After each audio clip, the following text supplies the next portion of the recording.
नमस्कार दोस्तों, स्वागत है आपका एक बार फिर से आपके अपने YouTube चैनल कंपटीशन प्रिपरेशन पे। आई होप आप सारे बहुत अच्छे होंगे और अच्छे से पढ़ाई भी कर रहे होंगे।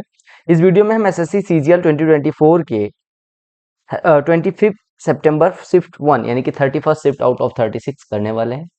देखो क्या कहा गया, side BC of triangle ABC is produced 2D। ठीक है, त्रिभुज एबीसी कोई त्रिभुज है। ठीक है, ए नामकरण कर दे रहे हैं, बी और सी। इसमें बीसी को डी तक बढ़ाया गया, बीसी को डी तक बढ़ाया गया, इस प्रकार से बढ़ाया गया बीसी को डी तक, इस प्रकार से बढ़ाया गया कि AC बराबर BC है, AC बराबर BC है, एक मिनट, AC बराबर BC है और BAC जो एंगल है ये 70 डिग्री का है। ठीक है, तो आपको एंगल ACD और एंगल ABC का डिफरेंस निकालना है। देखो आपको बस दिमाग क्या लगाना है, देखो आपको पता है कि ये एक्सटीरियर एंगल होगा, यानी एंगल ACD जो एक्सटीरियर एंगल है वो सुदूर स्थित दोनों अंतःकोणों के योग के बराबर होगा, यानी कि exterior angle of a triangle is always equal to sum of distant interior angles. यानी एंगल ACD की जगह पे क्या लिख सकते हैं, एंगल ABC और प्लस एंगल BAC, राइट। देखो एंगल ABC और BAC का योग जो होगा वो एक्सटीरियर एंगल के बराबर होगा और माइनस ट्रायंगल ABC करना था, मतलब एंगल ABC कट गया, यानी इसकी वैल्यू जो होगी वो BAC के बराबर होगी। तो अगर इसका और इसका अंतर पूछा जाए तो ये इसके बराबर होता है। ये कॉन्सेप्ट समझ लेना। ए क्यूब प्लस 1/a क्यूब, आपको पता है कि a प्लस 1 अपॉन, देखो a प्लस 1/a अगर k हो तो a cube plus 1/a cube क्या होगा, k क्यूब माइनस 3 के, राइट। और k क्यूब माइनस 3 के बराबर 2 दिया गया। अब k की वैल्यू यहाँ पे ऑप्शन में पूछा गया था कि यानी a प्लस 1/a की वैल्यू तो निकालनी है, यानी कि जो भी वैल्यू दी गई है वो k की वैल्यू दी गई है ऑप्शन में, तो k की वैल्यू पुट करके सेटिस्फाई करवा लेना है। 3 का क्यूब माइनस 9 यानी कि 27 माइनस 9 2 नहीं होगा। 4 का क्यूब माइनस 12 नहीं होगा। 1 का क्यूब माइनस 3 नहीं होगा, लेकिन 2 का क्यूब माइनस 6 करेंगे तो आपका आंसर हो जाएगा, यानी k की वैल्यू 2 सेटिस्फाई कर रही है। कहा गया एक्स स्क्वायर प्लस, अब अगर ऐसा कुछ दिया जाए तो आपको ऊपर क्या लिखा है, 4x बटे, अगर मैं एक्स स्क्वायर प्लस 8 की वैल्यू यहाँ पे पुट करूँ तो -7x होगा, यानी कि यहाँ पे इसकी वैल्यू -7x और ये -5x हो जाएगा, बाकी का -5x, राइट। तो क्या 4x बटे -12x यानी -4x अपॉन 12x यानी -1/3 आपका उत्तर हो जाएगा। अगर average of squares of first 48 natural numbers, मैंने आपको बताया है कि फर्स्ट n नेचुरल नंबर का जो सम होता है वो n इंटू एन प्लस 1/2 होता है। ये फर्स्ट n नेचुरल नंबर का सम, अगर उनके square first n natural number का sum, first n natural number के स्क्वायर का सम क्या होता है, n into n plus 1 into 2n+1 divided by 6, ये सम होता है। यहाँ पे लिख लीजिएगा, ये फॉर्मूला नोट कर लीजिएगा। और sum of first n natural numbers cube, यानी cube of first n natural number का सम क्या होता है, n इंटू n+1/2 का होल स्क्वायर। ये फॉर्मूला कैसे याद करना है, अगर नहीं याद हो रहा तो इसी का स्क्वायर कर देना तो सम आ जाएगा, राइट। देखो अब एवरेज अगर पूछा गया है तो n से, क्योंकि n ही तो पदों की संख्या कितनी है, n से डिवाइड करेंगे तो n+1/2, ऐसे इसका हो जाएगा n+1 2n+1/6, राइट, बाई 6।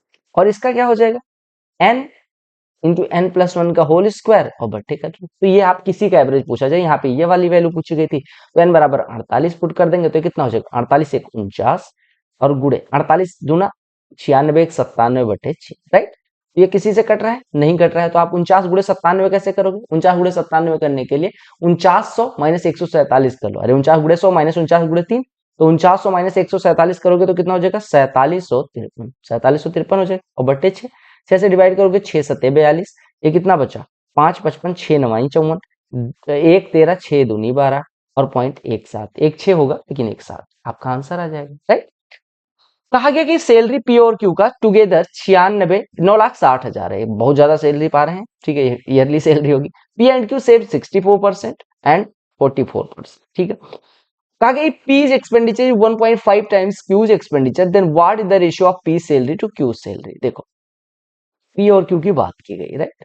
इनका कुछ इनकम होगा, कुछ एक्सपेंडिचर होगा, ठीक है, कुछ एक्सपेंडिचर होगा और कुछ सेविंग होगी, राइट। अब क्या क्या दिया गया उस पर बात कर लेते हैं। पी और क्यू 64% और यानी कि इनकी सेविंग 64% है, इनकी सेविंग 44% है, यानी जितना कमाते हैं उसका 64% ये सेव करते हैं, 44% ये सेव करते हैं, राइट। कहा कि पी का एक्सपेंडिचर 1.5 गुना है क्यू के एक्सपेंडिचर का, यानी कि पी का एक्सपेंडिचर क्यू का एक्सपेंडिचर अगर एक्स है तो ये 1.5x है, राइट, राइट, यही तो दिया गया। और आपसे कहा गया इनका टुगेदर, टुगेदर कितना होगा। अब एक भाव बताओ मुझे, आपसे कहा गया कि अगर ये सेविंग 64% करते हैं तो खर्चा कितना परसेंट करते हैं, यानी पी का खर्चा कितना होगा, सॉरी पी के सेविंग अगर इतना है 64% तो खर्चा कितना होगा 36%, ये तो होगा। यानी कि पी का एक्सपेंडिचर 36% होगा, यानी कि पी की सैलरी का 36% बराबर है 1.5x, यही तो दिया गया।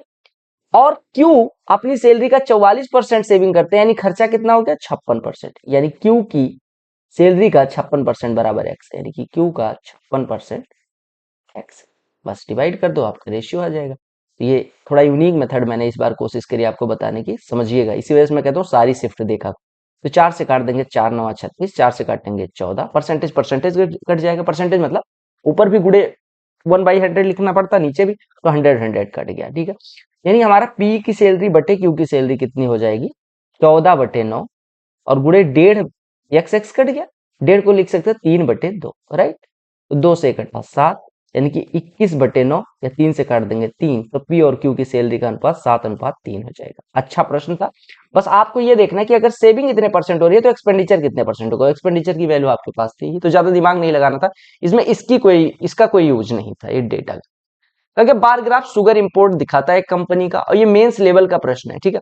तो कहा कि एवरेज इंपोर्ट बताना है। एवरेज इंपोर्ट के लिए आपको क्या काम करना है, 3 3 6 1 7 को जोड़ना है और डिवाइडेड बाई 7 कर देना है। अब देखो एवरेज अगर मैं मानूं, ऐसे एवरेज लगाने जाऊं तो हमें दिख रहा है कि ये लगभग 7,000 एवरेज मानते हैं, ठीक है, 7,000 एवरेज मान लेते हैं। तो यहाँ पे कितना कम है, 1675 कम है। यहाँ पे कितना कम है, 2479 कम है। यहाँ पे कितना कम है, 769 कम है। यहाँ पे कितना ज्यादा है, 1542 ज्यादा है। यहाँ पे 456 ज्यादा है। यहाँ पे 477 कम है। यहाँ पे 1456 कम है। इन सब का जो डिफरेंस आए इसका वो निकाल लेते हैं, ठीक है। 7,000 से मैंने ज्यादा मान लिया था, तो यानी 7,000 में से आपका एवरेज कितना कम या ज्यादा होगा। आप ये काम काम करें, 1675, यानी ये जो जो राशियां निकाली है मैंने, उनको सबको जोड़ घटा दें जिस अपने साइन के साथ। तो 1675 2400, यानी कि 4,000 4,000 और ये 150, 4,150 नहीं 4,154 हो जाएगा ये दोनों मिलके, माइनस 4,154 हो गया। मैं सॉल्व करने का तरीका बता रहा हूँ, 769, और ये देखो 456 में से 477 घटेगा कितना हो जाएगा, माइनस का 21, माइनस 21 इधर हो गया। 1542 में से 21 घटेगा 1521 हो जाएगा। 1521 में से 769 घटेगा, 700 घटा दे तो 821 बचता, और 69 और घटाना है, तो 821 में से 69 घटाएंगे तो कितना बचेगा, 752। तो ये 752 हो गया, यानी कि अब ये 752 बचा है, ये कट गया। 752 में से 1456 घटाएंगे तो कितना बचेगा, यानी कि -704 बचेगा, यानी यहाँ पे -704 कर दो। तो आपका ये कितना हो गया, 41 7 4800, 4858/7। 7 से डिवाइड करेंगे, 7 7 49, 700 से लगभग कम होगा, यानी 6300 के अराउंड आपका आंसर हो जाएगा। तो देखो, अरे 7 से काटेंगे लगभग 700 होगा, और 7,000 में से 700 लगभग घटेगा तो 6300 के अराउंड आपका आंसर हो जाएगा। सिंपल इंटरेस्ट एक सम पे 6 साल के लिए 3/5 है। 3/5 कितना होता है, 1/5 कितना परसेंट होता है, 20%, तो 3/5 कितना हो गया 60%। अगर 6 साल में 60% मिलता है तो रेट ऑफ इंटरेस्ट कितना हो जाएगा, m+5 बराबर इतना, तो m की वैल्यू निकालनी। अब देखो 1 माइनस कॉस स्क्वायर है इंटू 1 माइनस साइन स्क्वायर है, ये कितना हो जाएगा। आप क्या काम करें, सेक स्क्वायर ए का इधर गुणा कर दें, कॉसेक स्क्वायर ए का इधर गुणा कर दें, तो सेक स्क्वायर ए का गुणा करोगे तो ये हो जाएगा सेक स्क्वायर ए -1, और कॉसेक स्क्वायर ए का इधर गुणा करोगे तो कॉसेक स्क्वायर ए -1 हो जाएगा, और +5, ये m+5 की वैल्यू दी गई, ठीक है। m+5 की वैल्यू, तो 5 5 कट गया। सेक स्क्वायर ए -1 tan स्क्वायर है, और कॉसेक स्क्वायर है -1 कॉट स्क्वायर है, तो tan square into cot square कितना हो जाएगा, 1 हो जाएगा। आपको एक फॉर्मूला मैंने बताया था आदिकाल में कि tan a is equal to होता है tan b, जब a प्लस b बराबर 90 अंश हो, राइट। तो यहाँ पे देखो 54 36 90 कट गया। देखो tan a बराबर tan b होता है, सॉरी tan a बराबर cot b होता है, यहाँ पे मैंने उल्टा लिखा, tan a बराबर cot b होता है अगर a प्लस b बराबर 90 अंश। तो यहाँ पे देखो कट गया, यहाँ पे देखो कट गया, तो ये हो गया 2 × 1 2 -1, तो आपका आंसर 1, ठीक है। मिहिरा जो है 25 साल पुरानी है और पुनीत 30 साल पुराना है, तो कितने साल पहले उनकी आयु का रेशियो 3:4 था। देखो अगर मैं बात करूं, अभी उनके देखो दूसरे मेथड से करते हैं। 25 इसकी आयु, मान लो x साल पहले इसकी आयु 25 माइनस x है, x साल पहले इसकी आयु, और ये अनुपात दिया गया 3/4, राइट। देखो इधर डिफरेंस कितना है, 1 का, इधर डिफरेंस कितना है, क्या ऐसे करने की क्या जरूरत है, 5 है तो 5 से गुणा करके बराबर कर देते, ऐसे भी कर सकते हो। चलो मेथड 1 देखो, मान लेते हैं 1 साल पहले इनके, तो इधर डिफरेंस लेंगे तो 5 आएगा, इधर डिफरेंस देंगे तो 1 आएगा। 5 और 1 बराबर कर लो, तो यानी कि यहाँ पे 5 से गुणा करेंगे, 5 में 1 से गुणा करेंगे तभी तो 5 के बराबर होगा। अब आपको क्या काम करना होता है, इधर का अंश ले लो यानी कि न्यूमरेटर, और इधर 3 गुणे 5 15 के बराबर कर दो, यानी x बराबर कितना हो गया 10। और दूसरी मेथड थी, मेथड 1 ये हो गई, मेथड 2 क्रॉस मल्टीप्लाई करके कर सकते थे। कहा कि गिवन टेबल पढ़ो और उत्तर दो। गिवन टेबल अलग अलग ईयर वाइज अलग अलग मैन्युफैक्चरर द्वारा बेची गई कारें दिखाती है शायद। Total number of A type car produce by company 2015 से 17 तक, 2015 से 17 तक ए द्वारा प्रोड्यूस की गई कारों की संख्या कितना परसेंट कम या ज्यादा है सी टाइप का 2016 से 18 तक। सी टाइप का 2016 से 18 से कितना डिफरेंस है, 8 9 17 और 7 2460 और ये 40 यानी 2500 ए की वैल्यू आ गई। और सी की वैल्यू निकालेंगे तो 10 12 2200 2200 9 3160। अब 3160 से 2500 कितना कम है, आप कहेंगे 660 कम है। 660 3160 का कितना परसेंट हो जाएगा, बटे 3160 गुणे 100, ये कटा ये कटा ये कटा ये 31 दूना यानी कि 20% से थोड़ा ज्यादा यानी 21% कम।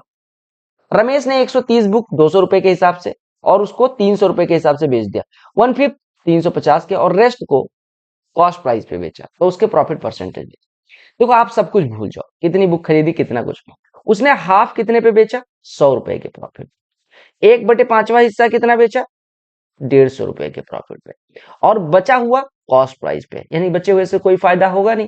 अब आप देखो, आपने कहा 1/2 हिस्सा इधर 1/2 हिस्सा इधर, यानी 1/2 1/5 अगर जोड़ेंगे तो कितना हो जाएगा 7/10, यानी बचा 3/10 जीरो के। तो हम रेशियो ले लेते हैं, यानी कि अगर रेशियो लें 1/2 1/5 और 3/10 का, तो 10 से मल्टीप्लाई कर देंगे, यानी 5 2 और 3 के रेशियो में है। अब आपको प्रॉफिट परसेंटेज निकाला, 5 पे 100 कितना परसेंट हो जाएगा, 200 पे 100 कितना परसेंट हो जाएगा 50%, यानी 5 पे 50% यानी 250% का फायदा होगा। 2 पे 150 रुपए 200 का कितना परसेंट है 75%, यानी 150% का फायदा इधर हो जाएगा। ये देखो 150 अगर एक बुक फायदे पे यानी परसेंटेज में 75, तो 2 बुक 150 और 3 बुक पे कोई फायदा नहीं, बट टोटल बुक कितनी हुई 5 2 7 3 10, यानी आपने कहा टोटल 400% का फायदा 10 बुक पे, तो एक बुक पे 40% का फायदा। वेटेड एवरेज से कर सकते हैं। Suppose P start walking at 8 kilometre after 8 hours 24 के स्पीड से, तो देखो एक 8 के स्पीड से भाग चुका है, 8 घंटे बाद 8 घंटे में इनके बीच की दूरी कितनी होगी, यानी एक व्यक्ति 8 8 64 किलोमीटर यहाँ आगे खड़ा हो और दूसरा अब 24 से स्टार्ट कर रहा है। अब अगर ये एक दूसरे की तरफ चलेंगे तभी तो पकड़ पाएंगे, एक दूसरे की तरफ चलेंगे तो कितना टाइम लगेगा पकड़ने में, 24 से चल रहा है 8 से, यानी रिलेटिव स्पीड एक ही डायरेक्शन में मूव कर रहे हैं, तो S1 माइनस S2 यानी कि 16 किलोमीटर प्रति घंटे, 24 माइनस 8। अब 16 की स्पीड से 64 कवर करने में कितना टाइम लगेगा 4 घंटे, तो 4 घंटे बाद पकड़ लेगा। 4 घंटे बाद 24 की स्पीड से कितनी दूरी, 96 किलोमीटर पकड़ लेगा। एक इनलेट पाइप है जो स्टोरेज को 11 घंटे में, आउटलेट 15 घंटे में, इनलेट पाइप है 11 घंटे में, आउटलेट पाइप है 15 घंटे में खाली कर सकता है, दोनों एक साथ खोल दी जाए तो टंकी कितनी देर में भर जाएगी। ठीक, अब देखो आपको पता है निगेटिव काम हो रहा है, 11 15 कैल्शियम 11 गुणे 15 यानी 15 लीटर एक घंटे में भर रहा है, तो ये 11 लीटर खाली कर रहा है, यानी एक घंटे में 4 लीटर दोनों एक साथ, टोटल 11 गुणे 15 एक घंटे में 4, तो टोटल टाइम कितना लगेगा 165/4 यानी 41 से 1/4 घंटे लगेंगे। क्लियर। लेंथ दो साइड का आइसोसेलेस ट्रायंगल का 6 और 12 है, तो बताना है लेंथ ऑफ थर्ड साइड। अब देखो समद्विबाहु त्रिभुज है, एक भुजा 6 है, एक भुजा 12 है।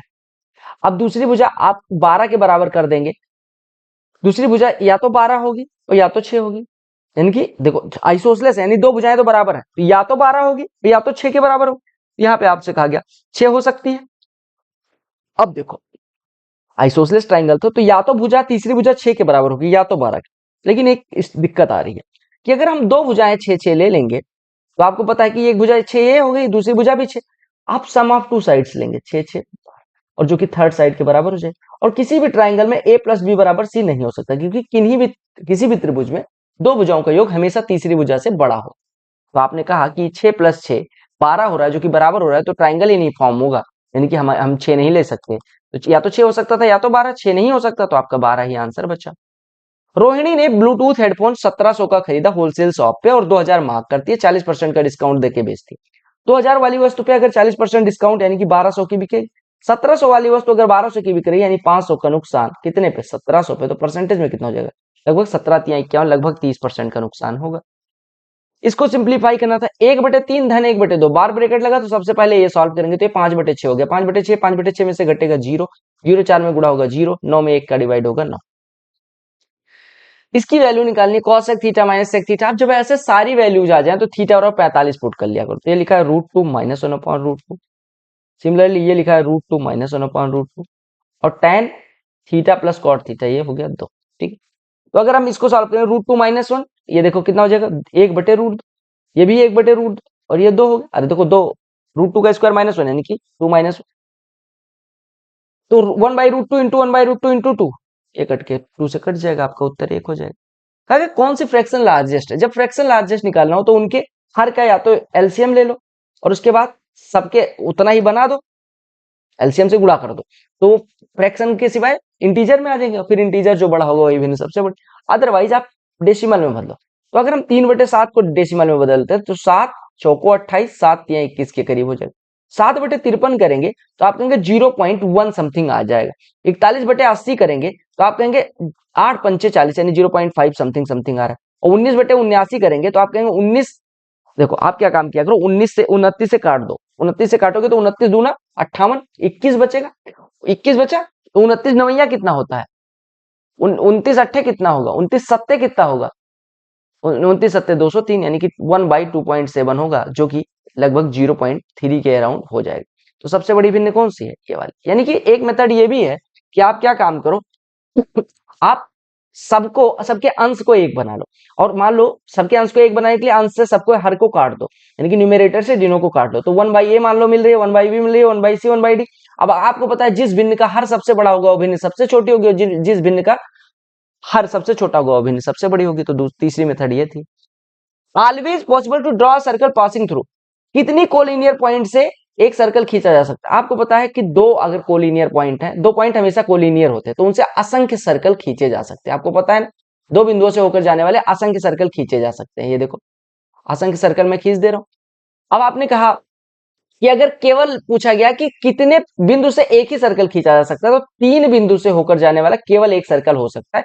यानी कि 3 बिंदु अगर हैं, उन तीनों बिंदुओं को मिला दूं तो इसका एक ही तो परिवृत्त खींचा जा सकता है। तो ये कॉन्सेप्ट समझना कि अगर कोई 3 बिंदु है, कोलिनियर नहीं है तभी वो ट्राइंगल बनाएंगे, और कोलिनियर नहीं है तो वो ट्राइंगल बन गए। और किसी ट्राइंगल का कितना परिवृत्त होगा, परिवृत्त ही तो उनके तीनों शीर्षों से होके जाता है, तो कितने परिवृत्त खींचे जा सकते हैं, एक। तो कहा कि किसी तल में कितने कोलिनियर पॉइंट से और नॉन कोलिनियर पॉइंट से वृत्त खींच सकते हैं, आप कहेंगे 3। ठीक है, कहा कि following table shows the number of pages printed by 3 printer. 3 printer अलग अलग दिन में कितना कितना पेज प्रिंट करते हैं। कहा कि what is ratio of total number of pages printed by printer P over the course of 3 days. Total number P और क्यू का रेशियो निकालना है। तो ये देखो 301 400 पी का हो गया, और क्यू का करेंगे तो 145 और 85 कितना हो गया, 230 और 230 और 130 360। रेशियो लेंगे 40 नवैया 40 दाम में 10:9 हो गया। अगले प्रश्न में क्या दिया गया, कहा गया वैल्यू निकालनी है ए और बी की, जिसके लिए सेट ऑफ इक्वेशन 2 दिए गए हैं, उनकी इनफाइनाइट सोल्यूशन होगी। इनफाइनाइट सोल्यूशन के लिए x के कोफिशिएंट का रेशियो यानी 3/a माइनस बी बराबर होना चाहिए y के कोफिशिएंट का रेशियो 1/a प्लस बी बराबर होना चाहिए कांस्टेंट टर्म के यानी कि 3/3a प्लस बी माइनस 3। ठीक, अब आपने क्या काम करना है, आपने किन्हीं दो इक्वेशन को निकालना है और उनको सॉल्व करना है, फिर इन दोनों को लेके सॉल्व करेंगे। तो आप सॉल्व करिए, a प्लस बी इंटू 3 यानी कि 3a plus 3b is equal to a minus B, यानी हम कह सकते हैं 2a इज इक्वल टू 4 यानी a is equal to -2b। हम कह सकते हैं a बराबर या b बराबर -a/2। अब b बराबर -a/2 कहाँ पे सेटिस्फाई हो रहा है, देखो एक ही जगह है जहाँ पे सेटिस्फाई हो रहा है, तो आपका आंसर हो गया, दूसरा सॉल्व करने की जरूरत ही नहीं पड़ी। अगले प्रश्न में क्या कहा गया सेंटर है दो सर्कल की 36 सेंटीमीटर दूरी पे है। अगर दोनों सर्कल की रेडियस 15 और 9 हो तो आपको length of direct common tangent length of transverse common tangent की लंबाई का योग पूछा। देखो एक सर्कल ये है, एक सर्कल ये है। आपको पता है कि ये दोनों ये जो टेंजेंट खींची जाएगी इस तरह से, ये डायरेक्ट कॉमन टेंजेंट होती है, जो तिरछी आती है वो ट्रांसवर्स कॉमन टेंजेंट होती है। तो जो डायरेक्ट कॉमन टेंजेंट होती है उसकी लंबाई होती है अंडर रूट में d² minus r1 minus r2 का होल स्क्वायर, और जो ट्रांसवर्स कॉमन टेंजेंट होती है उसकी लंबाई होती है d² minus r1 plus r2 का होल स्क्वायर। अब यहाँ पे दोनों का योग पूछा गया, तो ये पहले लंबाई निकालते हैं, d² यानी 36 का स्क्वायर और हमारे 15 माइनस 9 यानी कि 6 का स्क्वायर। तो यहाँ से आप 6 का स्क्वायर बाहर ले लेंगे तो ये कितना बचेगा, 6 का स्क्वायर माइनस 1 यानी कि 5। और यहाँ पे अगर वैल्यू पुट करेंगे तो 36 का स्क्वायर माइनस 24 का स्क्वायर, तो 12 का स्क्वायर बाहर आ जाएगा, यानी 12 रूट, यहाँ पे 3 का स्क्वायर 9 माइनस 2 का स्क्वायर 4, 9 माइनस 4 5 हो जाएगा, यानी 12 रूट 5 है, 6 रूट 35 है, तो दोनों का यानी 6 रूट 35 प्लस 12 रूट 5 करना है, तो आप इसको लिख सकते हैं 6 रूट 5 गुणे रूट 7 प्लस 12 रूट 5। यहाँ पे आप क्या कॉमन ले सकते हैं, 6 रूट 5 कॉमन ले लेंगे तो ये बचेगा रूट 7 प्लस, राइट। कहा गया study the table given below, table पढ़ना है जो दिया गया है और उत्तर करना है। क्या दिया गया टेबल में, टेबल जो है number of cars produced by, अलग अलग टाइप की कार कितनी कितनी प्रोड्यूस हुई हैं वो दिखाया गया। कहा कि what is difference in average production of B and D 2018 से 23, बी और डी का। देखो बी पे अगर हम फोकस करें, बी ये वाला है, ठीक है, बी तो 23 37 60, 60 और 20 88, 88 दो 90, 30 120, 4 124, 6 130, 150 और 180, 180 6 साल का एवरेज 30। डी के लिए अगर हम बात करें तो 35 37 42 32 36, ये वाला है 35 37 42, 35 37 42 36 28, ये वाला। तो इसका अगर हम सम लेने जाए 35 37 72, 72 2 74, 2 76, 76 6 82 8, 82 और 8 90, 90 110, 140 170 और 40 210, 6 से डिवाइड करेंगे तो 35 आ जाएगा एवरेज। दोनों एवरेज का डिफरेंस पूछा गया था तो 5 लाख आ जाएगा। अच्छा ये प्रश्न देखो, कहा गया circumference base of cylindrical vessel का दिया गया, इसकी हाइट दी गई, कितना पानी होल्ड कर सकता है, पाई की वैल्यू 22/7 यूज करना।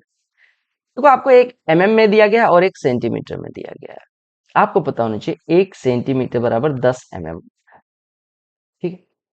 और अगर 1 सेंटीमीटर क्यूब पूछा जाए कितना लीटर होता है तो 0.001 लीटर होता है। 1 सेंटीमीटर क्यूब कितना होता है, 0.001 लीटर।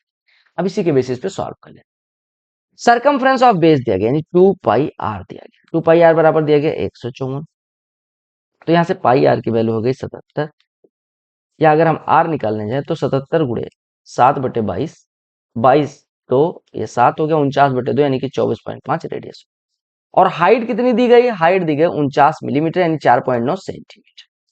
वॉल्यूम क्या होता है, पाई आर स्क्वायर एच, यानी पाई आर गुणे आर एच, पाई आर की वैल्यू 77 और गुणे आर 24.5 और गुणे एच, एच कितना 4.9, राइट।